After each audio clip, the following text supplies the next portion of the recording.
I just looked at companies. I went, I want that. It was copy and paste in the beginning in its basic form. We started producing revenue with little overhead immediately. Don't be so proud that you feel like, oh, if I'm going to start a business, it's got to be mine. And it's not worth your time. You really don't need to go out there and start building Excel sheets and figuring out your own scheduling and stuff, because for $10 a month, you can buy all of that. Mike, tell me about these things that you've stolen that have made you millions of dollars.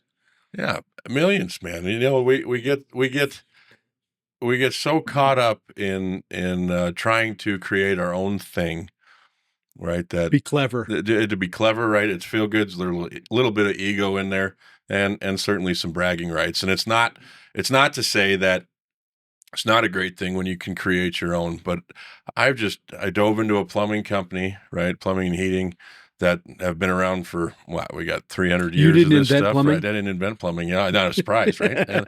And then found somebody else's business model, and we started it. And then obviously we found some coaches along the way to help us with some different things. But I just looked at companies. I went, I want that, and just copied their idea. It was copy and paste in the beginning in its basic form. We started producing revenue with little overhead immediately, and there was no ego involved, right?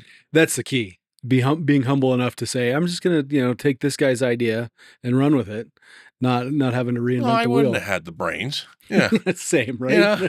I wouldn't have had the brains to do it. It makes no sense to sit there and go, I'm going to create a new electric scooter that nobody else has thought of yet. I don't have the ability to do it. You're not going to see me on Shark Tank, one of these days. It's just not a thing. Man, me and Ashley, we had the idea for this broom that you could just kind of like bend it and it would like get under the table for you. Is it safe to say this online, or is it already out there? Yeah, somebody else did it. Somebody already. We were going to go on Shark Tank with the Bendy Broom, and we didn't do it. And then boom, it was done. No, and I do say that I'm not good at inventing things, but I have noticed throughout the years, even being in the trades, that there's certain tools that I've adapted and taken a grinder to, and like screwdrivers, all that stuff to work perfectly in certain scenarios. Make a shiv. And there's times where I was like, man, I should take this to someone. And then a couple of years later, you see it on the shelf at Home Depot for some homeowner to use this tool that I made in the back of my garage with some duct tape. Yeah, duct tape and a soldering torch. I have a screwdriver that I bent in two different angles, and so I heated it up. Nice. And it was made specific for this one furnace that you always had to work on, and you couldn't get this one screw. And so I was like, created it. And then it was 2 years after that, I saw it at the store for $26.99. And I always was a huge fan of buying those giant screwdriver packs, like an 80-piece set for $9.99. And so I was high quality item. Yeah. So I was doing stuff like that. But yeah, don't go into a new business. There's two lessons there. Steal to allow your creativity to come up with stuff that's actually original. Yeah, well, and it is, and it's our system now is drastically different than others, but I would say it's inside a box of a business model, right? Mm-hmm. A home service company that does X, Y, and Z, and then within that we do it within this box of what type of company. And then you start branching out and refining it. But starting off, you don't need to. I mean, probably the main point in this is you really don't need to go out there and start building Excel sheets and figuring out your own scheduling and stuff, because for $10 a month, you can buy all of that, and it's not worth your time. In the beginning when we started this company, I was so busy just doing plumbing, and then I was trying to do bookkeeping, right? And then found out that a bookkeeper was half of what I was charging per hour, and I'm spending 12 hours on it a week. Like, I don't need to learn. You saved like $600. I don't need to learn this and try to figure out how to use Microsoft Excel to build my own books. They've already got it created. You don't need to do that. It's the scheduling systems, having it on a piece of paper, or even invoices, right? How long can you spend trying to build your own coffee? Sorry. Oh yeah, I was complaining about it this morning too. Some good coffee. I think this is the stuff I made yesterday. No, I made it fresh this morning. Okay. Yeah. Don't judge it. I just don't like the flavor of it. The girls put some kind of foofy stuff in there. It's a bit nutty. Yep. It's like I can taste the fake flavor. Yeah. Right. Yeah. That's not the cat crap that I'm used to. Yeah. That's what yeah. Your point is well made, though. Don't be. I wonder if Spindrift will sponsor us. Yeah. Yep. I'm drinking it because they're paying me. I'm talking about it because they're paying me. Your point's really well made, though. Don't be so proud that you feel like, oh, if I'm going to start a business, it's got to be mine. I got to come up with this amazing idea, this Shark Tank idea that's going to, make me $1 million. No.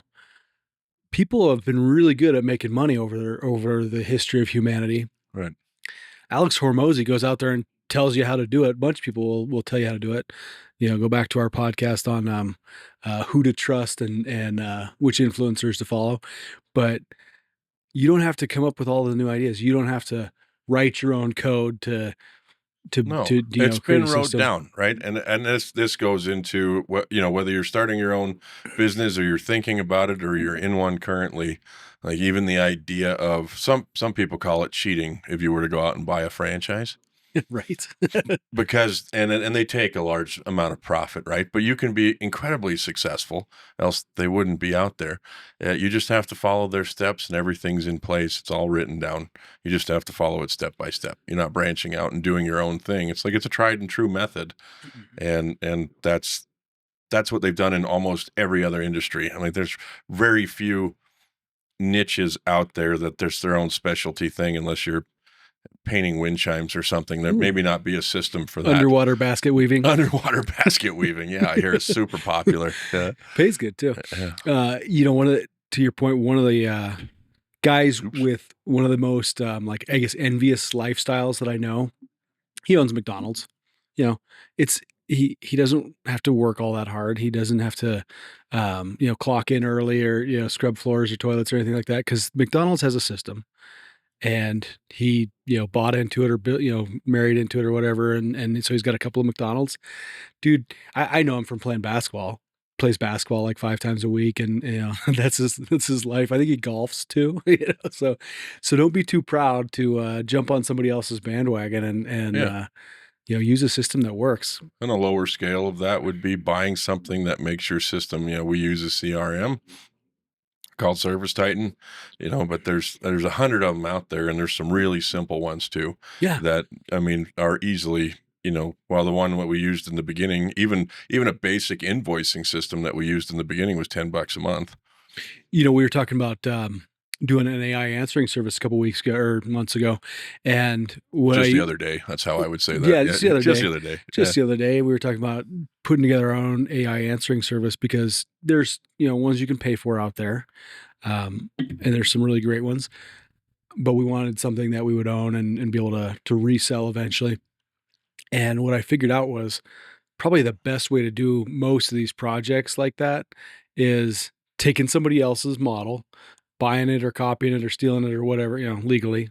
A lot of it's open source. And just, using that. I don't have to become a tech wizard coder who, writes all his own code, or even uses AI to write all the own code. There's so many of these pieces out there that they're already built and put together. I'm just going to buy it or steal it or, use somebody else's system and not reinvent the wheel. And it's going to save us years and probably thousands of dollars on something even as simple as an answering service. Yeah, thousands of dollars, but not only in your own time, but then also just sitting there, I'm not trial cheap. And error, right? Ask Mike. You've got some kind of program behind it that's fixing the bugs, right? Which you forget about too when you create something of like what happens when you run into this. Now you got to put more money into it, and so when you start creating your own products like that, you really have to start selling them unless you're utilizing it in some form or another. Yeah. Yep. Absolutely. So what's your favorite stolen quote unquote, don't come after me, gem that's made you some money? Boy, I don't know, Ryan. That's a really good question. There's been so many. It's sometimes Robin Hood. Robin Hood. Robin Hood? Yeah, Robin Hood. That's a good one. That was Yeah, a yeah, Freudian slip there. yeah. It's just Oh, Robin Hood. it's, He's from your neck of the woods, right? in the beginning. Let's just start there. It's always good to start in the beginning. That's what I hear. It's the best place. But just that basic idea of, okay, this is what a plumbing company looks like from previous employment. Yeah. And then I went this, and this. I'm going to take those ideas, and then it made me, $250,000. And That then was the basic idea. And then after that, then it was, I like that idea went and bought more. Jared Williams's Yeah, so idea we and started getting stole some of his ideas, and I mean, technically we paid for those ideas, Yeah. Right. but You stole it legally. yeah, stole it legally, and then, and then after that went through, I was like, I didn't like that, and then we started hearing from like other companies in the area, right, and talking to other companies that had a similar model, and so we started taking different ideas from them, how we market our pricing and equipment that we're using, scripting, those types of things of what's actually working. And so we're like, let's use that. Why not? Everyone else is doing it.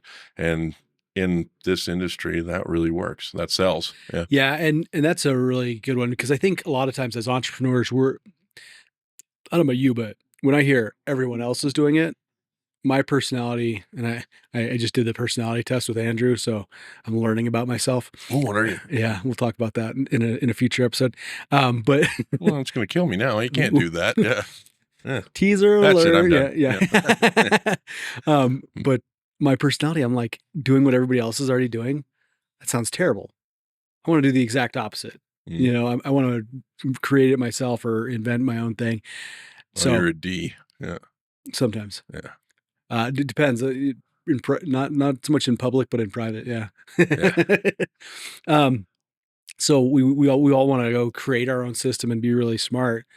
But it really is better whether you're, working a job or starting a business, just steal as much, stand on the shoulders of smarter people. Yeah. And build that. And then once you get really experienced, like, you've got years of this in now, we can say, okay, doing what everybody else is doing has gotten us this far. Let's tweak this, change this. And now I know, okay, this can take me from being in a good plumbing company to being, the most amazing plumbing, plumpany. My words are all. That's the coffee. Yeah. Yeah. Good coffee. The most amazing plumbing and heating company that's ever been. Nice. Somebody forgot to silence their phone. I didn't actually forget to silence it. What a douche. Aren't you glad I stayed and said that? So that's my cue. I have to leave. That was why I had that on. Oh. So we can finish the thought, though. What was the thought? Steal until you can afford to buy your stealing own. and refining it and making it your own is so drastically. It takes that idea and then you adapt it to make it work, right? So if you do buy a CRM or some Excel sheets or something that's working for your business that you need, it's probably generic. It's probably not going to be specific, right? And so you have to tweak things as you go, and then it's yours, and then you can do something else with that one, whether you use it for scaling and going to another company, or maybe you could sell it then because you've redefined it right as yours, and then you're making money off of that. But you should be making revenue immediately, especially for most of us. You don't go into starting a company with $1 million in the bank. And so if you spend 2 months like desperately trying to perfect this one thing that doesn't produce revenue, it just makes a little bit of organization. Mm-hmm. There's not a large amount of time for you to do that. Yeah. Yeah. And from my personal experience, I went in thinking, oh, I don't need a system. I can just wing it and do it, because I'm kind of on the opposite end of the spectrum. Yeah, well, you're definitely on the spectrum. So I was just like, I don't need a system. I was going to say retarded, but you can't say that anymore. Yeah. Whatever you do, don't say retarded. No. Anyway, yeah, I thought, oh, I don't need a system. And I quickly figured out, like, yes, you need a system, whether you buy it, steal it, make your own, whatever, as long as you get a system, and it's cheaper to buy or steal somebody else's than to build your own especially at the beginning. Yeah. Well, it took us I say cheaper. It took us more from effective. $250,000 to $2 million in the space of 2 years, just changing as we went to different systems. I like that idea. I'm going to try it. We've got some new ideas right now that we're trying over the next 3 months. I have the ability to do that. And so like, hey, we're going to try this one. This is going to make us money. Maybe it won't.